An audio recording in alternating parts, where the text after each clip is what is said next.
За сайн мэцхан уу. За 15 дахь удаа хичээл мань эхэлж байна. За энэ удаа кинематик холбоосын тэгшгэлийг ашиглах тийм ээ түүнийг хэрэглэх 5 бодлого үйлдэлээ. За 1-р бодлого, 2-р бодлого, 3-р бодлого, 4-р бодлого, за 4-р бодлогын хариу нь энэ байна. За 5-р бодлого, 5-р бодлогын хариу нь энэ байна. За тэгэхээр эхний 3 бодлогыг багш нь бодж өгнө. Сурагч маань бие дааж сүүлийн 2 бодлогыг бодох байгаа. За эхний бодлого нь болохоор шилжилт кинематик холбоос тооцох бодлого. За энд болохоор 2 дахь бодлого нь хурдтал тийм уламжлал ашиглах бодлого байгаа. 3-т нь болохоор одоо энэ маста-бийн хитэ босоо чиглийн хурд шилжилтийг тооцоод динамикийн тооцсон динамикийн бодлого байгаа.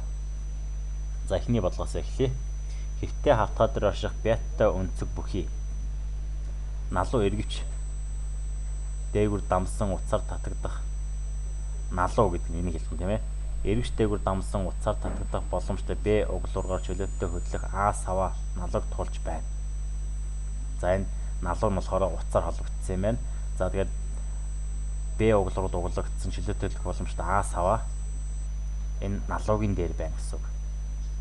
Эргэвчийг дамнуулан тавьсан утаснаас тогтмол уу хуртаа татна. За энийг бол ийшээ тогтмол уу хуртаа татах юм байна. Утас хөвтэй чиглэлтэй айл бүнцэг үүсгэх бөгөөд за энэ үнцэг айл бэ. Үүсгэх бөгөөд налуу хөвтэй гадаргуус салахгүй утас сунахгүй гинэ. Маш бага дельтатай хугацаанд хийх налуух шаантагны шижил дельта x-ийг олгож. За 1-р бодлогын бодолтой хий. За утсыг маш бага дельта хугацаанд татсан нэг бол усны шилжилт нь ууг үржих нь дельтатай болно.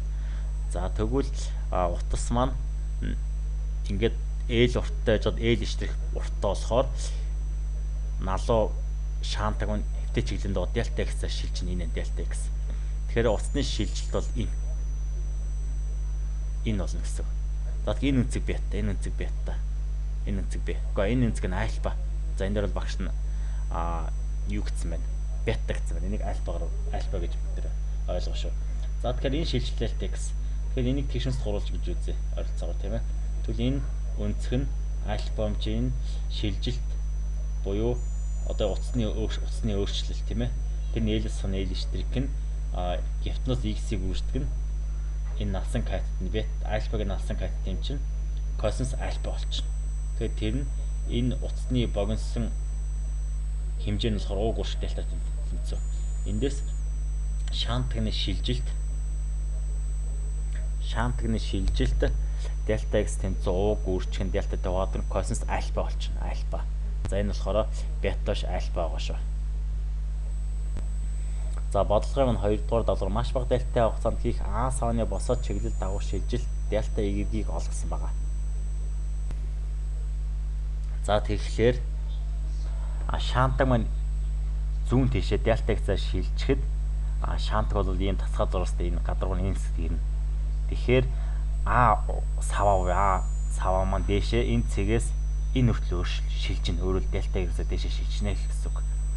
За тэгэхээр энд нэг юм жижигхэн гурвалж байна. Энэ жижигхэн гурвалж. Энэ бол хэвтэй чиглэлийн давах шаантагны шилжилт. За энэ болохоор энэ катет нь болохоор энэ тэгшинс гурвалж энэ катет болохоор А саваны босоо чиглэлийн давах шилжилт. Энэ хоёрын хоорондын хамаарлал нь болохоор энэ үнцэг бета, шаантагны үнцэг бета гэж шүү дээ. Эсрэг катет дельта y-ийг налсан катет дельта x байх юм бол тангас альфа. Тангас бета гараад байна. За эндээс тангас бетагаас дельта y-ийг тэмцүү дельта x-ийг үртэн тангас бета болчихж байгаа. Дельта x-ийг уршин гарчихна гэсэн үг шүү дээ. За тэгээд дельта x-ийг бид нэр өмнөх даалгавраар олсон. За энэ бол косинус альфа тийм ээ. Нэг бетаг альфа гэж косинусын үнцгийг бид нэр альфа гэж үзэж байгаа шүү дээ. За тэгэхээр дельта y буюу нэг саваны энэ дэше шилжсэн шилжилтийн хэмжээ энэ дельта y-ийн хэмжээ тийм ээ. Ууг үржих дельтатай хуваatan косинус альфа үржих тангас бета болж байна. Тэгэхээр эндээс ерөөсөө энэ бол иймэрхүү хөдөлгөөндөө шилжилттэй болгоноор маш бага хүчээр шилжилтийг тооцоод эндээс яг утгуудаа агаж ирж байгаа. Тэгэхээр хоорондын холбоос нь болж байгаа. Өөрөөр кинематик холбоос шилжилтийг нь олж яана л гэсэн үг. За 1-р бодлогоны 3-р даалгавар А савны хөдлөх хурдыг олгосон байгаа. За А савны үндсэндээ дээшээ хөдлөж байгаа. Шаантаг бол баруун зүүн дэшээ хөдлөхөд А саваа шаантгийн алуу түлхэж өгöd А савааг дээш нь хөдлөж өгнө. За тэгэхээр өмнөх даалгаварт бид нэр А савны шижил дельта гэрийг олсон байгаа маш бага хугацаанд тийм ээ. За эндээсээ дельта гэрийг дельта т хуваах юм бол А савны хөдлөх хурд гарч байна. Өөр нэг ч хугацаанд шилжилт буюу хөдлөх хурд гарч байна. За тэгэхээр энэ хэсгийг дельта т тухаараа энэ дельта т-ийн харуулдаад уг буханд косинус альфа. Альфа гэдэг нь одоо энэ утасны хэвтэй чиглэлтэй үүсэж байгаа энэ үнцгийг хэлээд байгаа шин энэ үнцгийг. За тэгээ үүсгэн тангас бета. Бета гэдэг маань налуугийн шаантагны налуугийн үнцэг.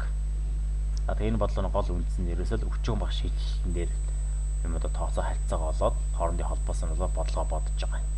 Өөрөөр хэлбэл кинематик холбоос нь гэрчлэлийг хэрэгжилж байна л гэсэн үг. За 2-р бодлого. За А шөнтөртөө онгоц зөөд завийг олсоор татнаа. Олсыг татах эргэвчний өнцөг хурд тогтмол омега. Эргэвчний ард ус R нь онгоцны өндөр А-шаас маш бага. Завны хурд ба хурдгалын мод бол осны урт L-ээс хамаарлыг олгоно.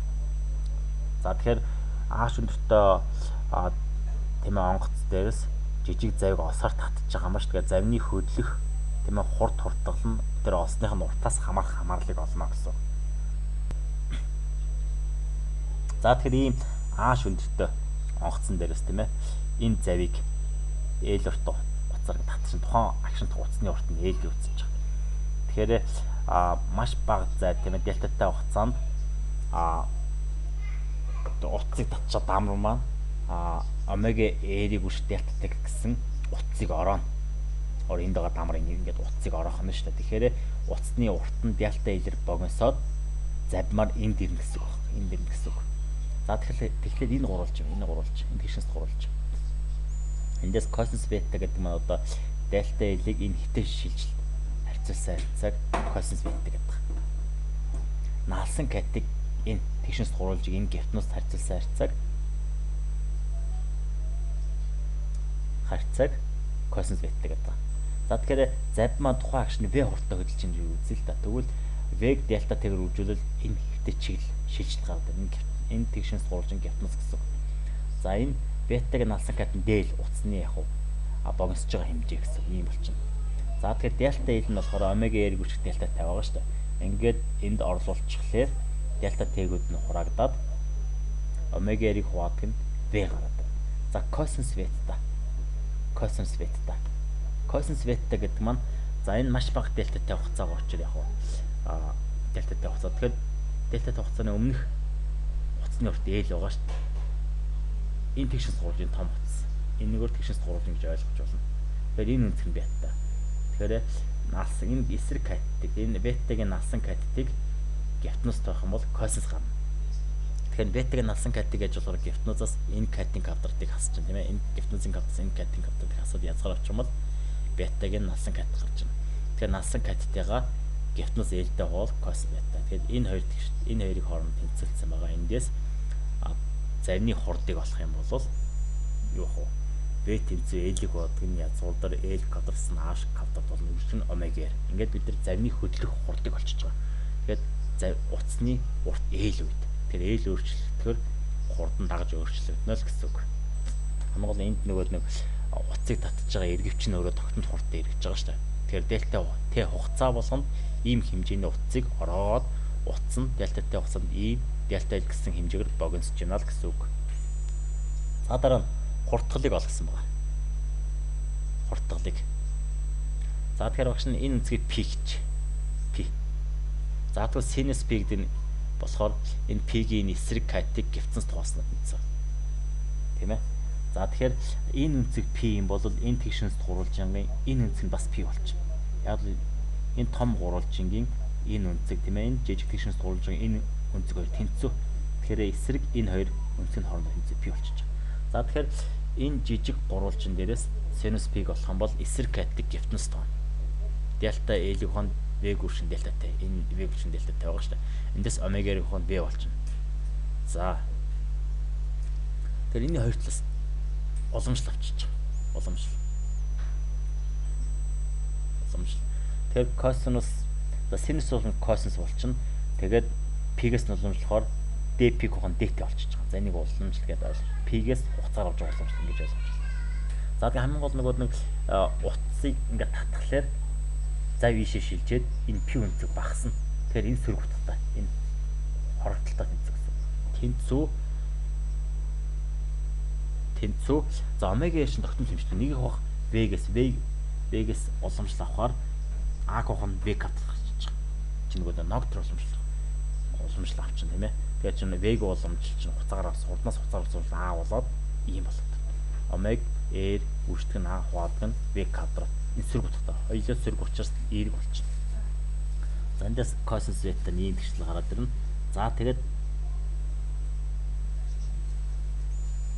эндээс за энд хараа энд нэг холбоос хийж хэлж байгаа.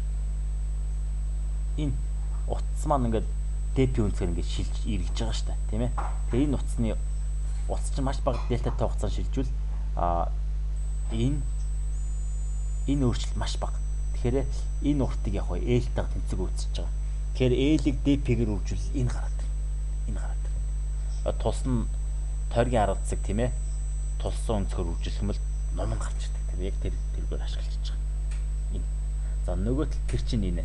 Нөгөө талаасаа энэ тэгшнээс гурвалж, энэ тэгшнээс гурвалж. Энэ гефтнуз V үржих дельтатай. Энэ P. Тэгэхээр гефтнузыг косинус P-гээр үржүүл энэ гараад байна.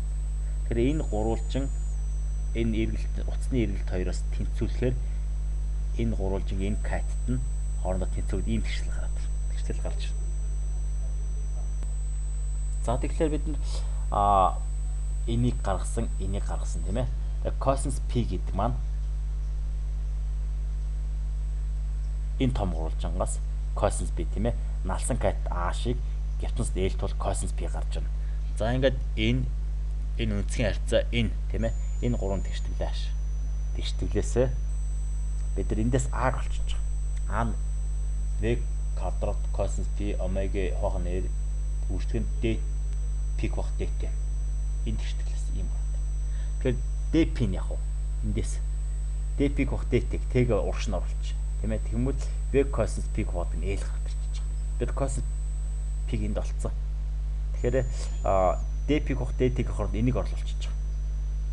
Энийг оруулчих. За тэгэхээр тэгээд cosine p-г оруулаад бодглохлоор одоо ингэ бүх юм оруулуулна ш тийм ээ.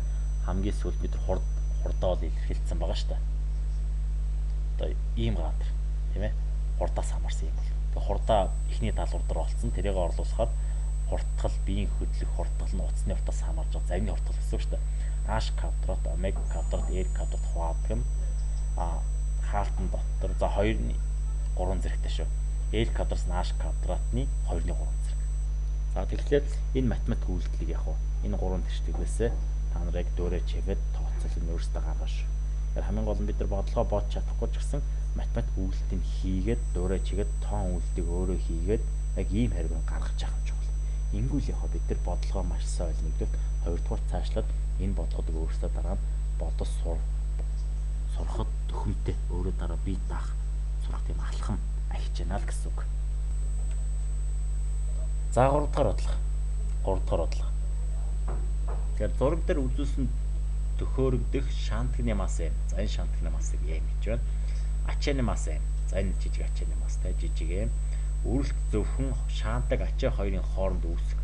За энэ шантаг энэ ачаа хоёрын хооронд энэ зөвхөн л үрэлт үүсэх юм байна. Бөгөөд үрэлтийн коэффициент μ. Эргэвч утасны массыг тооцохгүй ачааны хөдлөх хурдтгалыг олох гэсэн байна.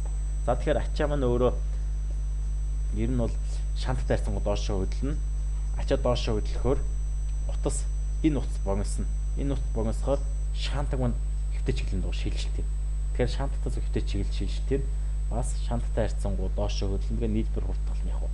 Ер нь бол баруун доод тийшээ нийлбэр хөдөлгөөн ийм хөдөлгөөн. Өөрөөр хэлбэл ачаа маань хоёр хөдөлгөөн хийнэ шүү дээ. Тэгэхээр хоёр чиглэлийн дах хөдөлгөөний холбоосыг нь болоод динамик тэгштэглүүдээ бичээд нийтлэн үлээ бичнэ. Тэгэхээр бодлого бодно. За тэгэхээр энэ бодлого багш нь динамик тэгштэглэн товчхон тайлбарж өгöd холбоосыг тайлбарж өгöd шууд хариуг нь хэлж өгье.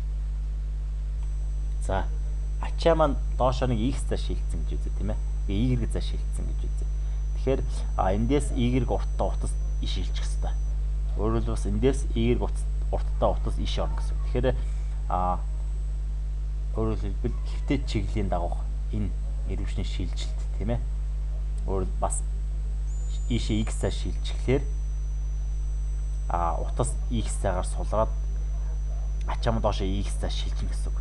Тэгэхээр X-аар шилжих буюу ачааны хэвтэй болон босоо чиглэлийн шилжилтийн утга тэнцүү.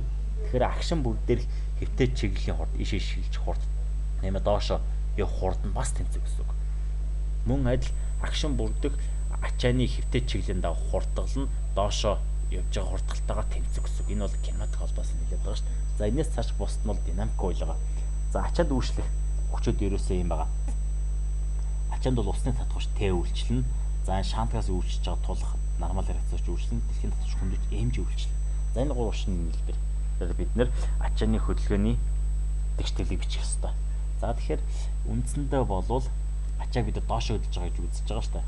Тэгэхээр доошоо хөдөлгөөж усны татгууч хөдөлгөөний эсрэг байгаа. Бас гулсгын өртөж хөдөлгөөний эсрэг байгаа. Тэгэхээр доошоо чигээс эмж өгч байгаа.